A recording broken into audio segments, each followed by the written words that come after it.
할렐루야. 4월 14일 둘째 주간 가정예배입니다. 오늘 시편 1편을 묵상하는데요. 수요 예배와 가정예배 이렇게 같이 이 말씀을 묵상하겠습니다. 신앙 고백 드립니다. 나는 전능하신 아버지 하나님 천지의 창조주를 믿습니다. 나는 그의 유일하신 아들 우리 주 예수 그리스도를 믿습니다. 그는 성령으로 잉태되어 동정녀 마리아에게서 나시고 본디오 빌라도에게 고난을 받아 십자가에 못 박혀 죽으시고 장사된 지 사흘 만에 죽은 자 가운데서 다시 살아나셨으며 하늘에 오르시어 전능하신 아버지 하나님 우편에 앉아 계시다가 거기로부터 살아있는 자와 죽은 자를 심판하러 오십니다. 나는 성령을 믿으며 거룩한 공교회와 성도의 교제와 죄를 용서받는 것과 몸의 부활과 영생을 믿습니다. 아멘. 여러분의 가정을 축복합니다. 시편 1편 말씀 봅니다. 할렐루야. 좋으신 하나님께 영광을 올려드립니다. 여러분 모두를 예수님 이름으로 축복합니다. 시편을 70편부터 영상을 만들어서 150편까지 은혜 중에 잘 마쳤습니다. 1편부터 69편까지 영상 제작이 되어 있지 않아서 다른 곳을 강의할까 하다가 시편을 끝내는 것이 좋겠다라는 마음이 있습니다. 그래서 오늘부터는 1편부터 69편까지 말씀을 묵상하고자 합니다. 아마 60편 끝날 때쯤이면 많이 더워질 것 같아요.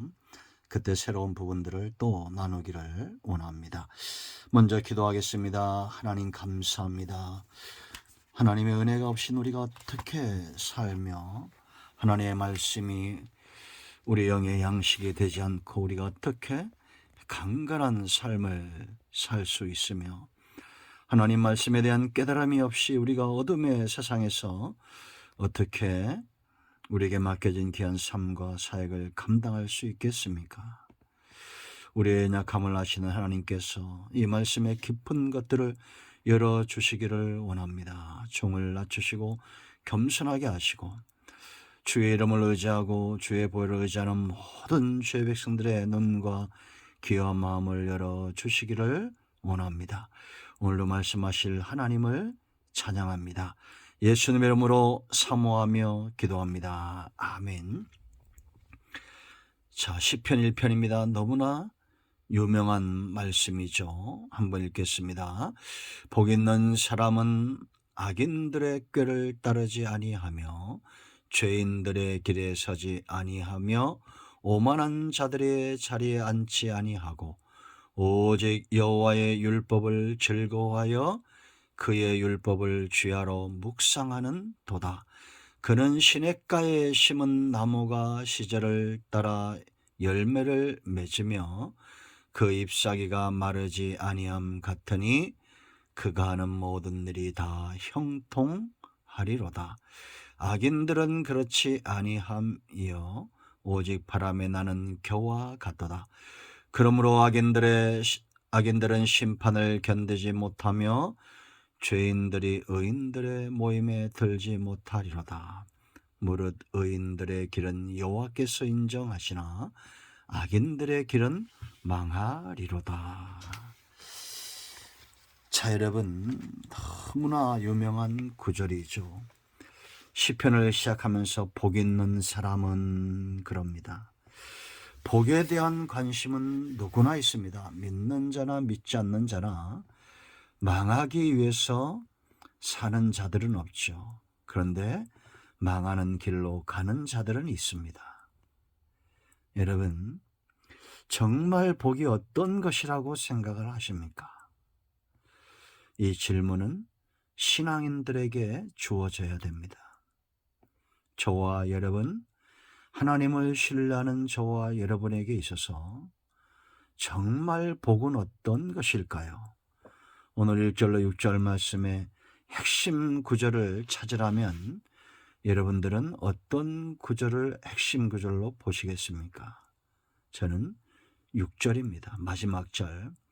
무릇 의인들의 길은 여호와께서 인정하시나 악인들의 길은 망하리로다. 저는 이것이 6절에 복과 저주가 사람이 누릴 수 있는 가장 큰 복과 가장 끔찍한 저주가 여기 있다고 봅니다. 정말 복은 하나님께서 인정하는 사람입니다.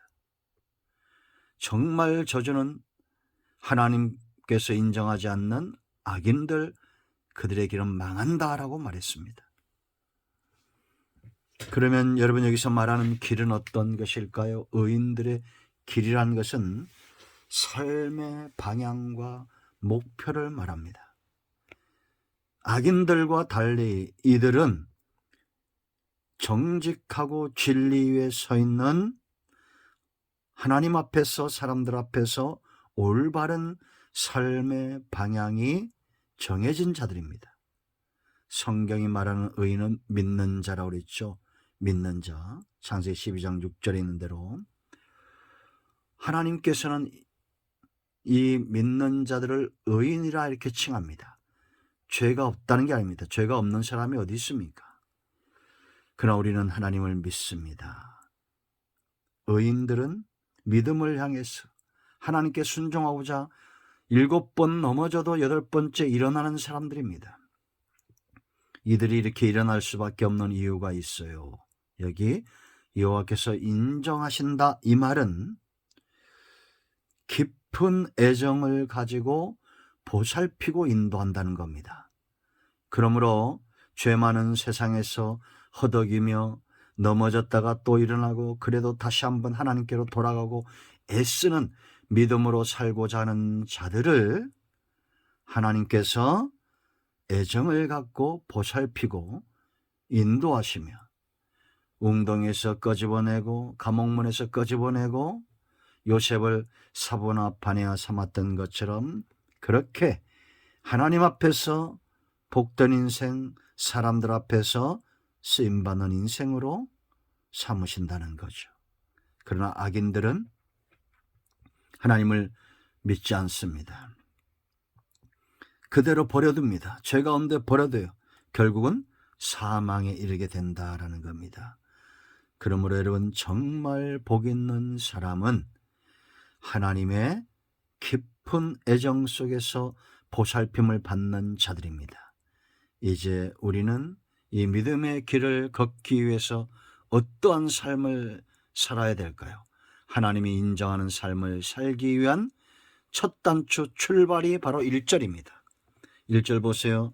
여기 복 있는 사람, 이 사람은 똑바른 길로 나아간다, 이런 의미가 있어요.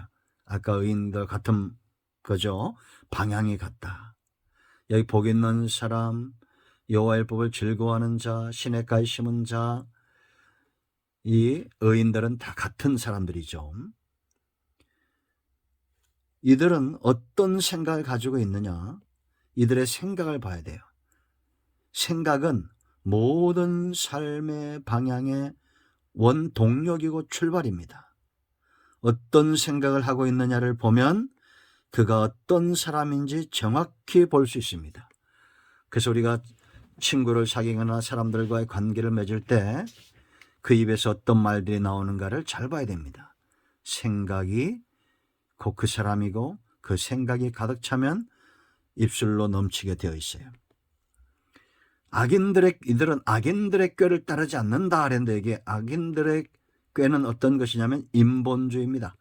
인간의 뜻, 하나님이 없는 인간의 지식, 인간의 뜻으로만 살고자 하는 자들인데, 그러나 복 있는 사람들은 그들과 달리 하나님의 뜻을 찾고 말씀을 사모하는 그런 삶, 하나님과 하나님 입에서 나오는 말씀을 등불 삼는 삶을 사는 자를 가리킵니다. 이 생각에서 멈추지 않고 죄인들의 길에 서지 않는다. 이제 이 생각이 죄로 더 발전된 거죠. 여기 죄인들의 길이라는 것은 목표물을 맞추지 못하는 자, 길을 잘못 들어서 엇갈린 상태, 이게 바로 죄인입니다. 하나님께서 원하고자 하는 타켓이 있는데 그 길로 향하지 않고 그 목표를 향해서 나가지 않고 엇갈림, 반대 방향으로 가는, 요나가 니느웨로 가지 않고 다시로 가는 것처럼 이렇게 하나님이 없는 엇갈린 길을 가다 보면 그 중심이 어떻게 되느냐? 오만한 자들의 자리에 앉게 됩니다. 그러나 복 있는 사람 의인은 그들의 자리에 앉을 수가 없죠. 왜냐? 이미 생각부터 그 길로 출발하지 않았기 때문이에요. 이 오만하다는 것은 조롱하다, 비웃다라는 것인데 죄의 정상을 가리키는 겁니다. 죄의 최고의 정점이 있을 때 하나님이 이스라엘, 우리가 이미 많이 살펴봤죠. 구약 성경을 보면 출애굽기나 민수기나 이런 하나님의 진노들이 임하는 상태를 보면 오만한 상태가 됩니다. 이건 조롱하다, 비웃다 이런 뜻인데 죄의 최고 정점이에요. 하나님의 심판이 임박했을 때입니다. 이들은 인간적으로 살기 때문에 인본주의가 우선이기 때문에 신본주의로 사는 하나님의 사람들을 조롱하고 박해할 뿐만 아니라 나아가서는 이제는 하나님도 무시하고 조롱하는 겁니다. 똑같은 죄를 지어도 그 죄로 인하여 슬퍼하는 자와 그 죄를 즐기며 오만한 자리에 앉는 자들은 다른 거죠. 이렇게 방어적인 삶을 사는가 하면 두 번째, 이들의 능동적인 삶이 있어요. 여러분, 우리가 믿음으로 나아가는 길은 단지 방어만 해서는 안 되죠. 적극적으로 믿음에 서기 위한 노력이 있어야 되는데 여러분, 믿음은 어떻게 납니까? 들으면서 나죠. 그래서 2절 보세요. 오직 여호와의 율법을 뭐라고 했습니까? 즐거워하여 그의 율법을 주야로 묵상하는 도다. 여러분, 우리가 노력하는 사람들보다 훨씬 더 좋은 성과를 가지는 사람들은 즐거워하는 자들이고 이 즐거움에 그들의 노력을 더하는 자들입니다. 이 즐겁다, 이거는 우리의 중심이 이미 악인들의 생각에서 번하고 의인들의 생각, 하나님께 순종함으로 하나님의 말씀을 등불 삼고 이 믿음으로 나가는 것에 재미와 맛을 들렸기 때문에 즐거워하는 거죠. 이 율법은 모든 성경 전체를 가리킵니다. 이 즐거워하다, 핫패치, 히브리 말인데 핫패치인데 마음이 온통 한 곳에 쏠려 있는 상태예요. 여러분, 우리가 취미생활도 이렇게 하는 사람들이 있잖아요. 온통 마음을 다 빼앗겨 버립니다. 참 조심해야 되는데 저도 운동을 좋아하고 즐기는데 잘하지 못합니다. 타고나진 않았어요. 근데 어떨 때는 새벽에 혼자 기도하다가 언제 들어왔는지도 모르게끔 기도는 안 하고 있고 운동 생각에 빠져 있을 때가 있어요. 깜짝 놀랍니다. 우리는 마음이 온통 쏠려 있는 상태가 무엇인지 진단해야 됩니다. 믿음은 내가 그렇게 쏠려 있는 마음을 기반으로 해서 성장하게 되어 있어요. 이게 묵상은 단지 그냥 읽고 지나가는 것이 아니라 연구하고 깨달은 바를 실천하고자 한다라는 겁니다. 에스라가 포로 교환할 때 가졌던 마음이죠. 말씀을 연구하고 준행하여 가르칠 것이다. 이런 다짐, 이런 결단, 이들이 바로 믿음에 서는 겁니다. 세 번째는 이제는 이렇게 즐거워할 뿐만 아니라 완전히 하나님과 동행하는 상태. 그게 바로 3절입니다.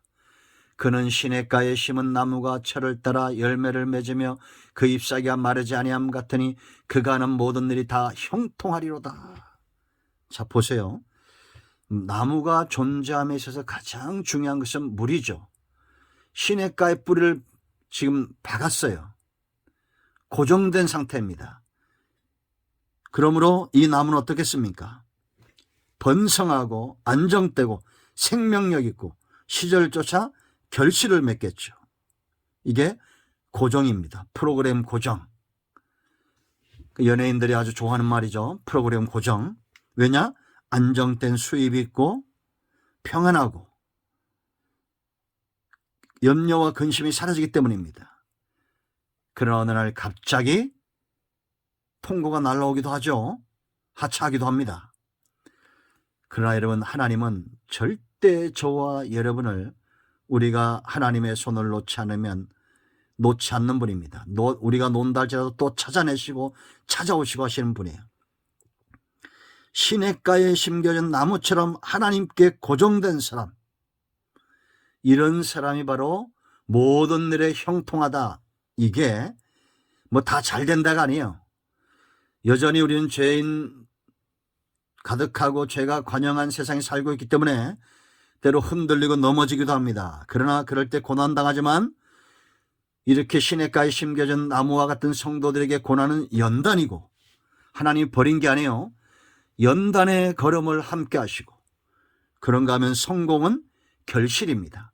하나님이 기뻐하는 결실을 맺게 된다라는 겁니다. 그러나 잘 보세요. 그러나 악인들은 그렇지 아니합니다.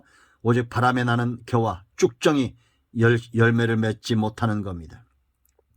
바람이 이리 불면 이리 쓸리고 저리 불면 저리 쓸리는 바람 따라 사는 인생이요, 시절 따라 살고 사람 따라 살고 하나님이 없는 일절의 악인들입니다.